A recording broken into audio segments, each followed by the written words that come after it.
Good morning to all of you. पिछले दो videos में हम लोगों ने कोरिलेशन कोफिशिएंट्स के सारे कॉन्सेप्ट थ्योरेटिकल कॉन्सेप्ट्स देख लिए हैं। अब हम आज कोरिलेशन कोफिशिएंट पे बेस्ड एग्जांपल सॉल्व करेंगे। इसमें क्वेश्चन हमारे पास है कि फ्रॉम अ पैडी फील्ड, किसी पैडी फील्ड से 12 प्लांट्स रैंडमली सेलेक्ट किए गए हैं, जिसमें हमने उनकी लेंथ ऑफ पेनिकल्स, मतलब उनकी जो पेनिकल है, पैडी फील्ड में जो पैडी के प्लांट्स लगे हुए हैं उनकी जो पेनिकल है यानी जो बालियां हैं, उनकी लेंथ को मेजर किया हुआ है सेंटीमीटर में, और हर पेनिकल पे नंबर ऑफ ग्रेन्स को का डेटा लिया गया है, रिकॉर्ड किया गया है उसके डेटा को, जो सिलेक्टेड प्लांट है कि हर पेनिकल्स पे कितने जो है ग्रेन्स हैं, जिसे हम अपना वाई वेरिएबल कह रहे हैं। तो हमारे पास दो वेरिएबल हो गए, एक्स हो गया length of panicle centimetre, Y variable हो गया the number of grains per panicle. जो रिजल्ट है हमें इस टेबल में दिखाया गया है और हमसे कहा जा रहा है कि हम कोरिलेशन कोफिशिएंट को कैलकुलेट करें और साथ ही उसको टेस्ट भी करें। तो डेटा हमारे पास ये है, x यानी कि जो हमारा number of grains per panicle है, y जो लेंथ है पेनिकल्स की सेंटीमीटर में। तो इससे इन दोनों के बीच में कोरिलेशन कोफिशिएंट फाइंड आउट करने के लिए डायरेक्ट मेथड हम पहले यूज करते हैं। तो डायरेक्ट मेथड में ये फॉर्मूला आप लोगों ने पढ़ा था, कोरिलेशन कोफिशिएंट यानी RxY, जिसे हम सिंपली R भी कहें। तो उसके लिए फॉर्मूला क्या था, ऊपर कोवेरिएंस XY, तो दोनों वेरिएबल के देखिए यहाँ पर कोवेरिएंस ऊपर दिया हुआ है, summation XY minus summation X multiply by summation Y divided by N, और नीचे क्या था हमारा स्टैंडर्ड डेविएशन ऑफ X और स्टैंडर्ड डेविएशन ऑफ Y। तो पहले अंडर रूट के अंदर ये जो लिखा हुआ फॉर्मूला, ये स्टैंडर्ड डेविएशन ऑफ X है कि स्क्वायर रूट के अंदर summation x square minus summation x का whole square divided by n multiply by, ये आपका जो सेकंड पार्ट है ये स्टैंडर्ड डेविएशन ऑफ वाई है, और यहाँ पर एन हमारा नंबर ऑफ ऑब्जर्वेशन है जो कि 12 है। फिर हमें क्वेश्चन कोफिशिएंट का जो रिजल्ट आ रहा है उसे टेस्ट भी करना है। तो उसको टेस्ट करने के लिए क्वेश्चन कोफिशिएंट में हमेशा हमारी जो नल हाइपोथेसिस होती है वो होती है पॉपुलेशन क्वेश्चन कोफिशिएंट, जिसे हम रो से रिप्रेजेंट करते हैं, वो 0 होती है। तो अंडर एच नॉट जो हमारा टेस्ट स्टैटिस्टिक्स होगा, इसको हम टी टेस्ट से टेस्ट करते हैं, वो हमारा क्या हो जाएगा, t is equal to R multiply by N minus two divided by under root 1 minus R square, जो फॉलो करेगा टी डिस्ट्रीब्यूशन को n minus 2 degree of freedom में। तो आगे देखते हैं, टेबल में हमें ये वैल्यूज दी गई हैं x और y, ठीक है। हमें समेशन x की जरूरत है, तो हम क्या करेंगे, ये जो x की सारी वैल्यूज है इनको सम कर लेंगे, जो 1400 हो रहा है। समेशन y की भी जरूरत है हमें, तो ये जो y की वैल्यूज हैं सारी, तो 12 वैल्यूज हैं, इनको सम कर लेंगे, तो यहाँ पर हमें समेशन y मिल जाएगा। उसी तरह से हमें समेशन एक्स स्क्वायर चाहिए था, तो पहले हमें एक्स स्क्वायर करना पड़ेगा, यानी कि 112 का स्क्वायर करेंगे तो ये वैल्यू हमें मिलेगी, 131 का स्क्वायर करेंगे तो ये वैल्यू मिलेगी, 147 का स्क्वायर करेंगे तो ये वैल्यू मिलेगी। इसी तरह से जो x की वैल्यूज है उनका स्क्वायर करते जाएंगे, और ये जो वैल्यूज आएंगी इनका सम कर लेंगे, तो हमें नीचे यहाँ पर समेशन एक्स स्क्वायर मिल जाएगा। फिर हमें समेशन वाई स्क्वायर की भी जरूरत है, तो हम पहले क्या करेंगे, पहले वाई स्क्वायर फाइंड आउट करेंगे, यानी कि 22.9 का स्क्वायर करेंगे तो ये वैल्यू मिलेगी, 23.9 का स्क्वायर करेंगे तो ये वैल्यू हमें मिल जाएगी, इसी तरह से 24.8 का स्क्वायर करेंगे तो ये वैल्यू हमें मिल जाएगी, और फिर ये जो सारी y की वैल्यूज हमें मिलती जाएंगी इनका हम सम कर लेंगे, तो नीचे हमें इनका समेशन वाई स्क्वायर मिल जाएगा। और हमें चाहिए था समेशन एक्स वाई, तो समेशन एक्स वाई निकालने के लिए हमें इन दोनों वैल्यूज को, x और y की वैल्यूज को आपस में मल्टीप्लाई करेंगे, यानी 112 मल्टीप्लाई बाई 22.9, तो हमें ये वैल्यू मिल जाएगी। उसी तरह से 131.23.9 को मल्टीप्लाई करेंगे तो हमें फिर ये वैल्यू मिल जाएगी 3130.9। तो इनका जब नीचे सम कर लेंगे तो नीचे हमें समेशन एक्स वाई मिल जाएगा। अब हमें ये सारी वैल्यूज जो मिल गई है हम इन्हें अपने फॉर्मूले में, जो डायरेक्ट मेथड का फॉर्मूला था उसमें पुट कर लेंगे। तो यहाँ पर देखिए था समेसन एक्स वाई, जिसकी वैल्यू यहाँ पुट कर ली गई है। यहाँ पर था समेसन एक्स जो कि 1400 है, उसको मल्टीप्लाई करना था समेसन वाई से जो कि 273.9 है, तो उससे मल्टीप्लाई करेंगे, डिवाइडेड बाई एन था 12 हो जाएगा हमारा। यहाँ पे स्टैंडर्ड डिवीजन ऑफ एक्स है, तो स्टैंडर्ड डिवीजन ऑफ एक्स में हमें यहाँ पर समेसन एक्स स्क्वायर की वैल्यू चाहिए, तो वो वैल्यू यहाँ पर ले ली गई है। यहाँ पर समेसन एक्स का होल स्क्वायर करना है, तो समेसन एक्स की वैल्यू 1400 है और फिर उसका स्क्वायर कर देंगे, डिवाइडेड बाई एन मीन्स 12। यहाँ पर समेसन वाई स्क्वायर जो कि 6248.20 है, यहाँ पर वैल्यू पुट कर लेंगे। यहाँ पर हमें फॉर्मूले में देखें तो हमारी वैल्यू चाहिए समेसन वाई, जिसका होल स्क्वायर करना है, तो समेसन वाई है 273.4 और उसका स्क्वायर करेंगे ऊपर, 12 से डिवाइड कर लेंगे।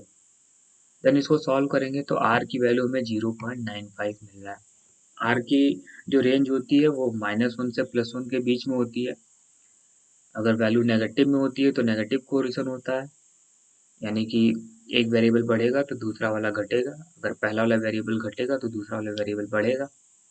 यहाँ पर जो है पॉजिटिव कोरिलेशन शो कर रहा है। पॉजिटिव कोरिलेशन शो करने का मतलब है कि हम जैसे जैसे अपना पेनिकल की जो लेंथ है उसको बढ़ाएंगे तो नंबर ऑफ ग्रेन्स जो है वो बढ़ते जाएगा, है ना। या फिर पेनिकल की लेंथ अगर हम कम करते जाएं तो जो number of grains per panicle है वो कम होते चला जाएगा। तो अगर हमें ज़्यादा चाहिए तो हमें पेनिकल की लेंथ को बढ़ानी होगी। तो आर की वैल्यू यहाँ पर पॉजिटिव है और उसकी जो स्ट्रेंथ है काफ़ी गुड है, काफ़ी अच्छा यहाँ पर कोरिलेशन देखने को मिल रहा है पेनिकल लेंथ और number of grains per panicle पे। अब इसी का अगर हम आर स्क्वायर करें तो इस वैल्यू को हम क्या कहते हैं, कोफिशिएंट ऑफ डिटर्मिनेशन भी कहते हैं। ये आपके कंपटीशन एग्जाम के लिए इंपॉर्टेंट है कि पूछ लिया जाता है कि आर स्क्वायर क्या होता है, तो आर स्क्वायर आपका कोफिशिएंट ऑफ डिटर्मिनेशन होता है। आर का स्क्वायर कर लिया गया है, जो आर की वैल्यू 0.95 आई है उसी का स्क्वायर कर लिया गया।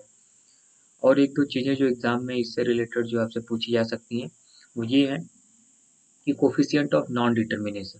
तो कोफिशिएंट ऑफ नॉन डिटर्मिनेशन कहते हैं कि 1 minus R square. R square आपका कोफिशिएंट ऑफ डिटर्मिनेशन है, 1 माइनस आर स्क्वायर आपका क्या है, कोफिशिएंट ऑफ नॉन डिटर्मिनेशन। इसी तरह से कोफिशिएंट ऑफ एलिनेशन जो है वो क्या होता है कि जो कोफिशिएंट ऑफ नॉन डिटर्मिनेशन की वैल्यू उसी का स्क्वायर रूट कर लेते हैं, यानी कि 1 माइनस आर स्क्वायर का आप स्क्वायर रूट कर लेंगे तो वो कोफिशिएंट ऑफ एलिनेशन कहा जाएगा। तो अब इसको टेस्ट करते हैं। आर स्क्वायर इसलिए कैलकुलेट किया गया था क्योंकि हमें इसकी वैल्यू चाहिए थी टेस्ट ऑफ सिग्निफिकेंस, इसको टेस्ट करने के लिए कोरिलेशन को। तो इसको टेस्ट करने के लिए हम वैल्यूज यहाँ पर पुट करते हैं। तो आर की वैल्यू यहाँ पर चाहिए थी जो कि 0.95 थी, अंडर रूट में n-2 चाहिए था तो 12-2 हो गया, डिवाइडेड बाई यहाँ पर कोफिशिएंट ऑफ एलिनेशन की वैल्यू चाहिए। देखिए कोफिशिएंट ऑफ एलिनेशन ही है क्योंकि 1 माइनस आर स्क्वायर जो है वो अंडर रूट में है, तो 1 माइनस आर स्क्वायर की वैल्यू फाइंड आउट जो है वो सीधे हम यहाँ निकाले 0.90, वो भी पुट कर सकते थे लेकिन आर की वैल्यू यहाँ पुट किया, देन उसका स्क्वायर लिख रहे हैं। फिर इसको जब सॉल्व किए तो टी की वैल्यू हमें 9.6 मिली है। आर की वैल्यू 0.95 जो पॉजिटिव कोरिलेशन बता ही रहा है, लेकिन अब जब टेस्ट ऑफ सिग्निफिकेंस हम यूज कर रहे हैं अपने आर को टेस्ट करने के लिए, कोरिलेशन कोफिशिएंट को टेस्ट करने के लिए, टी की वैल्यू जो हमें कैलकुलेटेड मिली है वो 9.6 मिला हुआ है। तो देखिए टी की क्रिटिकल वैल्यू, क्रिटिकल मीन्स की टेबल वैल्यू, और 10 डिग्री ऑफ फ्रीडम पे हम देख रहे हैं क्यों, क्योंकि n-2 डिग्री ऑफ फ्रीडम पे इसे देखा जाता है, तो 12-2 यानी कि 10। और 5% लेवल ऑफ सिग्निफिकेंस पे जो टेबल की वैल्यू है 2.23 है। तो यहाँ से एक बात क्लियर है कि जो हमारी कैलकुलेटेड टी की वैल्यू है जो कि 9.6 है वो ज़्यादा है टी की टेबल वैल्यू से जो कि 2.23 है। ठीक है, तो हमारी कैलकुलेटेड वैल्यू ज़्यादा है टेबल वैल्यू से, तो हमारा इन्फ्रेंस क्या बनेगा कि यहाँ पर सिग्निफिकेंट पॉजिटिव कोरिलेशन है एक्स और वाई के बीच में।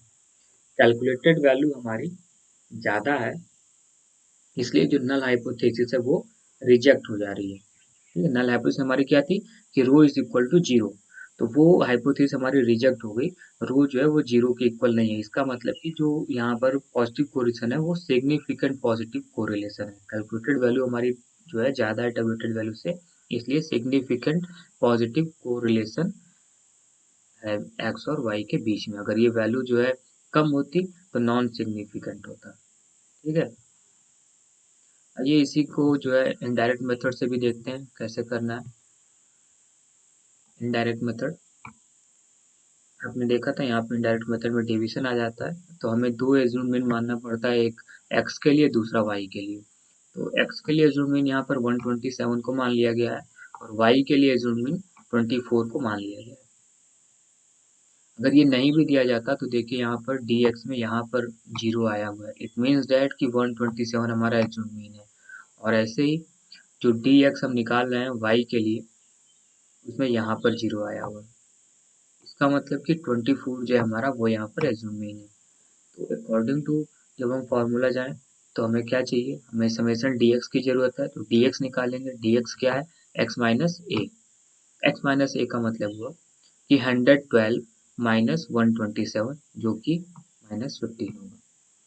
देन जब यहाँ आएंगे तो यहाँ पर 131 है, इसलिए 131 माइनस 127 जो कि पॉजिटिव 4 होगा।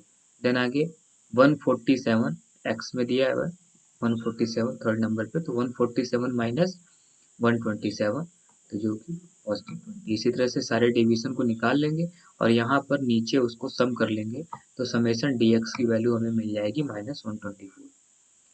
इसी तरह से जब dy फाइंड आउट करेंगे यानी डेविएशन y का, तो y माइनस बी हो जाएगा। तो y माइनस बी जब फाइंड आउट करना होगा तो 22 माइनस 9 माइनस 24, तो यहाँ पर क्या हो जाएगा -1.1। इसी तरह से 23.9 माइनस 24 तो माइनस 0.1, 24.8 माइनस 24 तो 0.8। इसी तरह से सारे डेविएशन y के फाइंड आउट कर लेंगे और फिर इनका नीचे सम कर लेंगे, तो -14.6 हमें मिल जाएगा। एज्यूम्ड मीन की जो बात होती है, एज्यूम्ड मीन हम जो है अपने वैल्यूज में जो सबसे सेंटर में वैल्यू होती है उसको मानते हैं, या फिर अगर फ्रीक्वेंसी डिस्ट्रीब्यूशन है तो जिसकी फ्रीक्वेंसी सबसे हाईएस्ट होती है उसको मानते हैं, कि हम किसी चीज को भी मान सकते हैं। बिकॉज ये एज्यूम मीन है, हमें एज्यूम करना होता है। ठीक है, अब आगे हमें फाइंड आउट करना है dx का स्क्वायर। तो dx का स्क्वायर मतलब कि जो डेविएशन यहाँ पर x आए हुए हैं उनका स्क्वायर कर लेना है। तो 15 का स्क्वायर यहाँ पे 225, 4 का स्क्वायर 16, इसी तरह से 20 का स्क्वायर 400 और लास्ट में सारे स्क्वायर्स फाइंड आउट करके इनका यहाँ पर सम कर लेंगे, तो समेशन dx स्क्वायर हो जाएगा। ठीक है, इसी तरह से dy स्क्वायर आगे फाइंड आउट करना है हमें। तो dy स्क्वायर के लिए dy की जो वैल्यू आई हुई है इसका स्क्वायर कर लेंगे, यानी कि -1.1 का स्क्वायर तो 1.21, -0.1 का स्क्वायर मतलब कि 0.01, माइ 0.8 का स्क्वायर मीन्स कि 0.64। इसी तरह से सबके स्क्वायर जो डीवाइज आए हैं उनका स्क्वायर कर लेंगे, dy स्क्वायर मिलते जाएगा और लास्ट में जो है इनका यहाँ पर हम सम कर लेंगे, तो समेशन dy स्क्वायर हमें मिल जाएगा। dx इंटू dy मतलब कि -15 मल्टीप्लाई बाई -1.1 तो 16.5, 4 मल्टीप्लाई बाई -0.1 मीन्स कि -0.4, 20 मल्टीप्लाई बाई 0.8 मीन्स कि 16। और ये जो हमें सारे dx इंटू dy मिलते जाएंगे, इनका लास्ट में हम क्या करेंगे, सम कर लेंगे, तो समेशन dx dy जो हमें वो 449.8 हमें मिल जाएगा। तो इस तरह से हमें फॉर्मूले में जिन भी वैल्यूज की जरूरत थी वो सारी वैल्यूज हमने फाइंड आउट कर लिया है। ये हमारा फॉर्मूला है जो डायरेक्ट मेथड में था उसी तरह से, बस जहाँ पे x था वहाँ पे dx हो गया, जहाँ पे y था वहाँ पे dy हो गया। तो समेशन dx dy की वैल्यू 449.8 आया हुआ था, जो हम यहाँ पर पुट कर रहे हैं। सारी वैल्यूज, समेशन dx की वैल्यू -124 है, मल्टीप्लाई बाई समेशन dy की वैल्यू -14.6 है।